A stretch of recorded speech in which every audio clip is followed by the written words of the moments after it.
tolerance. But Hollywood, as we all know, they're very hypocritical, and tolerance is one-way street. And I find it sad because I don't harbor the same kind of anger and hatred as somebody. I've got atheist friends, I've got agnostic friends, I've got liberal friends. I mean, it's weird to me what's going on in the world right now with all this hate and divisiveness. It's just strange to me. Kevin Sorbo was once Hollywood's golden boy, the hero who played Hercules and captivated millions. But when he dared to step off screen and speak his mind, revealing his conservative beliefs and openly religious views, the industry that once celebrated him quickly turned its back. Hollywood, with its loud claims of inclusion, didn't seem to have room for Sorbo's voice. Despite the backlash, Sorbo isn't backing down. He's calling out the hypocrisy he sees in an industry that only wants diversity, if you agree with their agenda. So, what happens when one of Hollywood's own refuses to fall in line? Kevin Sorbo wasn't just an actor, he was the Hercules, the hero who swung onto our screens in the 90s and became an icon almost overnight. With his towering frame and relentless courage, Sorbo took on monsters, gods, and every other mythical creature that came his way. He played Hercules for years, and that role turned him into Hollywood's strongman, beloved by audiences everywhere. His fans saw him as a real-life hero, a symbol of strength who could, without breaking a sweat, save the day and walk away victorious. For many, Sorbo's Hercules wasn't just another character on TV, he was the embodiment of everything heroic. So, it's no wonder fans stuck with him, even when he moved on to new roles, and even when the spotlight shifted. But as it turns out, the real battles Sorbo would face weren't just on screen. But before we continue with the video, make sure to like and subscribe. We currently have a lot of viewers who haven't subscribed to our channel, and while it is free for you subscribing to us will make a hell of a difference for us. We appreciate you very much. I did a little movie with that guy right over there, Dallas Jenkins, called What If? And it's the same writers that did God's Not Dead. After Hercules, Sorbo took on the lead role in Andromeda, a science fiction series that carried its own unique fan base. But behind the scenes, a shift was already beginning. Sorbo's career had been on a steady rise, but his outspoken conservative views were quickly putting him at odds with the powerful forces within Hollywood. In an industry where most were content to go with the flow of Hollywood's left-leaning current, Sorbo's open religious beliefs and conservative values set him apart. And he wasn't shy about it. Unlike many who might keep those views under wraps, Sorbo believed in speaking his mind no matter the consequences.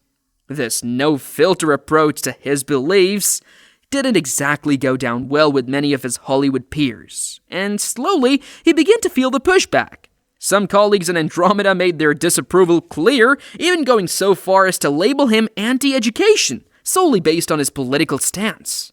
For Sorbo, it was a wake-up call, a realization that in Hollywood, there are certain lines you just aren't allowed to cross. What Sorbo learned next was that the so-called monsters he fought on TV were nothing compared to the backlash he would face in real life. Hollywood can seem like an incredibly inclusive place. You see it on screen and hear it in speeches at award shows. It's always talking about diversity and tolerance. But, as Sorbo experienced, that tolerance often comes with a catch. As soon as his conservative values became part of his public persona, the industry's embrace quickly became an icy shoulder. His career, once marked by iconic roles and fan appreciation, now faced hurdles that had nothing to do with talent or dedication. This wasn't about acting anymore, it was about control, about silencing a voice that didn't align with Hollywood's predominantly leftist narrative. To Sorbo, this backlash felt more brutal than anything his Hercules character had ever faced. While Hercules fought monsters that vanished with a swift blow, Sorbo's real-life battles weren't so easily conquered. Hollywood, it turned out, wasn't the land of opportunity if you didn't follow its rules. He wasn't just fighting for roles, he was up against an industry-wide system, one that seemed intent on shutting down anyone who dared to step out of its ideological bounds. Sorbo's journey from beloved hero to Hollywood exile isn't just a story of one man's beliefs, but a reflection of a much larger cultural conflict within Hollywood. A place that prides itself on inclusivity, but, as Sorbo found, only on its own terms. And the Democrats didn't want her for president. I mean, look at her as vice president. I mean, that was a diversity hire. I mean, I'm sorry. Hollywood loves to champion diversity. It's a buzzword you'll hear at every award show, in every interview, and plastered across every casting announcement. But Kevin Sorbo has experienced a side of Hollywood that doesn't make the headlines.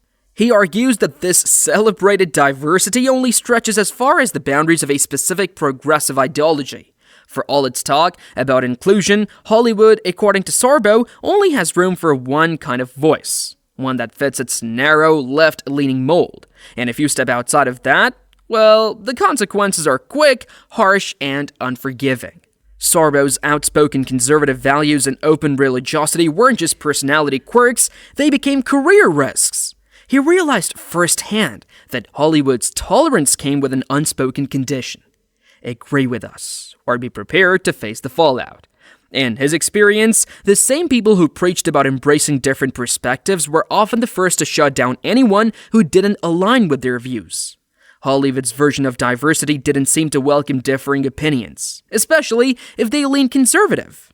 Sorbo has shared that this wasn't some gradual understanding. It hit him hard when roles began drying up, when projects he was passionate about mysteriously slipped away, and his career's momentum faced an invisible, yet powerful blockade. As conservative, like a Mark Wahlberg or a Clint Eastwood or Adam Sandler or some of these names you're saying, but as long as you're not too vocal, like a James Woods, as long as you're not too vocal as yourself or some other people, we'll let you slide, but you cannot be too vocal. Sorbo's experiences became a cautionary tale for other conservatives in the entertainment world.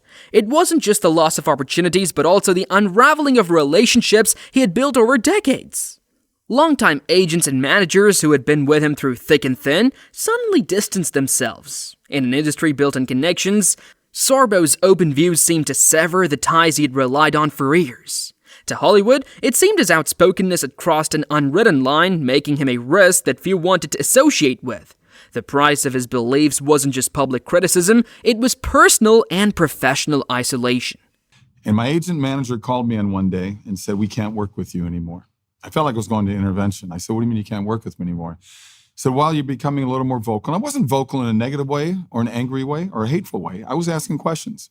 In interviews, Sorbo has openly discussed the intense pressure to conform, saying that while Hollywood likes to think of itself as free-thinking, it has little patience for those who don't align with its agenda. He's recalled instances where colleagues and industry insiders strongly hinted or even outright told him that his career could flourish if only he would keep his views to himself. But Sorbo is not one to compromise on what he believes, and he's been vocal about the cost that choice has had on his career. But it's about 10, 11 years ago, my agent manager called me in and said they can't work with me anymore. And I said, "Well, why?" He said, "Well, the stuff you're posting on the internet." And I go, "I'm not posting anything hateful. I'm not attacking any groups. I'm not doing..." "Yeah, but being a Christian conservative, the tide is sort of changing here in Hollywood." And I said... Kevin Sorbo's story goes on just beyond Hollywood. His clashes with Hollywood's approved ideas soon followed him onto social media, where things escalated even further. Sorbo, who has been vocal about his conservative and religious beliefs, eventually found himself up against not just industry insiders, but the powerful giants of big tech. One day, with no warning or clear explanation, Facebook decided to delete Sorbo's official page, erasing years of posts and cutting off his direct connection to hundreds of thousands of fans. It was a hard reminder that in today's world, expressing certain beliefs can make you a target not only in Hollywood, but across digital platforms too.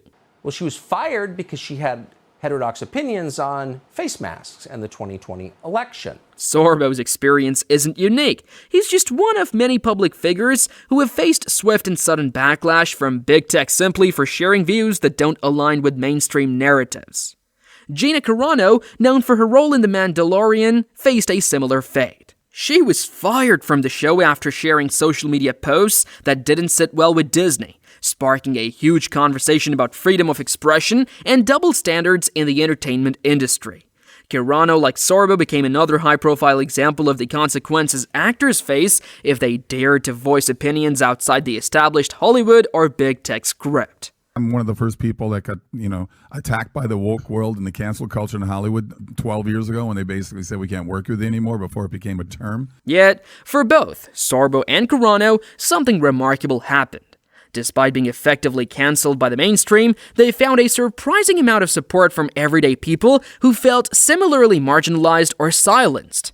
For every platform or company they distanced itself from them, thousands of fans spoke up in their defense, expressing gratitude for their willingness to speak openly and authenticity. Sorbo often shares how people thank him for being a voice for those who feel drowned out by Hollywood's and big tech's selective narratives. So, what are your thoughts on this? Let us know in the comments below.